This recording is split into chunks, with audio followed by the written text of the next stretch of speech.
Hello and welcome to the news update on AFRICUNIA television, reaching you live from the nation's commercial capital, Lagos, Nigeria. I am Deborah Eze. We begin with updates from the Nigerian scene. The Independent National Electoral Commission, INEC, has been urged to invoke its powers and file charges against persons, particularly politicians, who violate the Electoral Act. Following calls by some political parties on the electoral umpire to ensure fair play in the 2023 polls in Rivers State, it was gathered that INEC has fixed a meeting of all parties and intensified its messages to tolerance. The governorship candidate of Zenith's Labour Party, Lekki, who called INEC to sanction errant politicians, expressed delight yesterday over INEC's condemnation of the state government's regulation of electioneering by political candidates in the state. He hailed INEC warning to state governments not to prevent political parties from campaigning in their domains.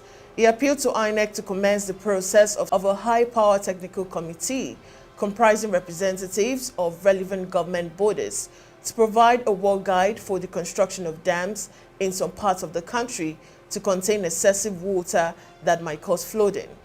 In the same vein, a coalition of CSOs, including Action Aid, Christian Aid Plan International, and Care International, called on federal and state lawmakers to speak up about the flood issues and reallocate budget lines to provide life-saving assistance to affected populations.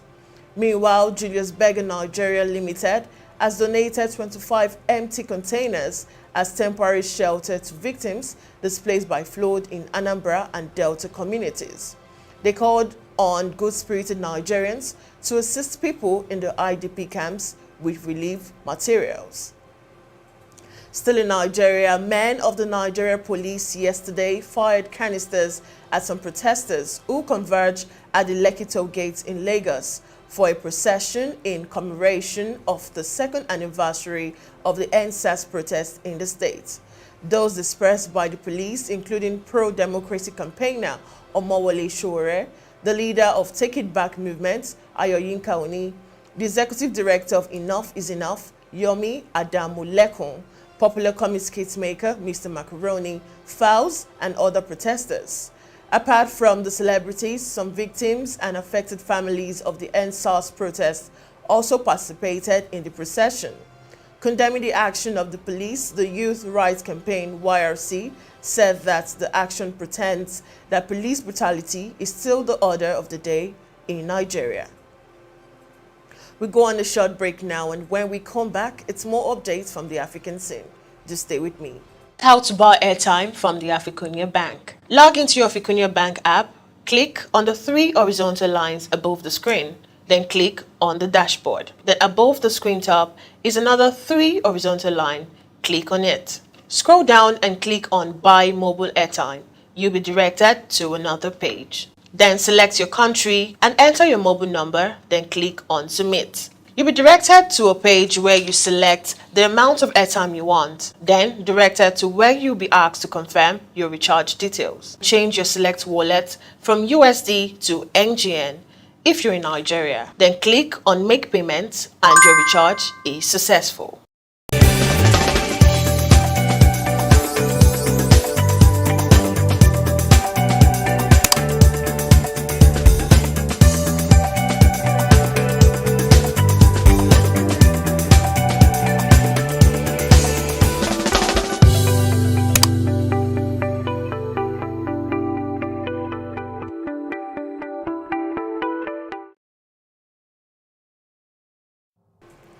And now welcome back. Malawi has discovered a mass grave in the north of the country containing the remains of 25 people suspected to be migrants from Ethiopia.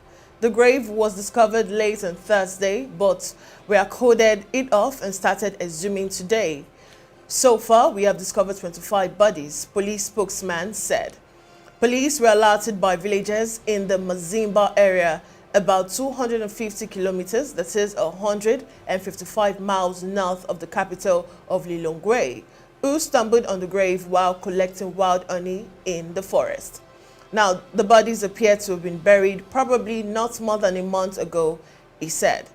Malawi is a popular route for illegal immigrants from East Africa being smuggled to South Africa, the continent's most industrialized country, and a magnet for poor migrants from elsewhere on the continent. Police often catch trucks transporting migrants passing through the country en route to South Africa via Mozambique. Kalaya said that between January and September this year, authorities had intercepted 221 illegal migrants, 186 of whom were Ethiopians. Now moving on, about 50 people were killed and nearly 300 injured in violence that broke out in Chad on Thursday as hundreds took to the street to demand a quicker transition to democratic rule. Prime Minister Saleh Kebzabo, who gave the death toll at a news conference, said the government was still compiling casualties from what he described as an armed insurrection. But human rights groups said that unarmed civilians were massacred as security forces brutally cracked down on demonstration in the capital of N'Djamena and several other cities. Opposition and civil society groups called for the protest on Thursday, which would have marked the end of an initial agreement's 18-month transition period. The government banned them, citing security reasons, but demonstrators showed up early in the morning, barricaded roads, and touched the party headquarters of the new prime minister. The government declared a state of emergency and a curfew from 6 p.m. to 6 a.m., although the president had already declared a state of emergency on Wednesday due to catastrophic floods. The United States and United Nations also issued statements expressing concern about the violence and urging all parties to exercise restraint. Still on the African scene, at least 5 people were injured after security forces fired at anti-government protesters in Guinea's capital Conakry, an opposition coalition said. Demonstrators pushing for a junta that took power in the September 2021 coup to restore civilian rule set up roadblocks across the city and burnt tires. They clashed with security forces who responded with tear gas and live bullets. Sporadic protests have taken place in Guinea since the government was overthrown and replaced with military leaders that have dragged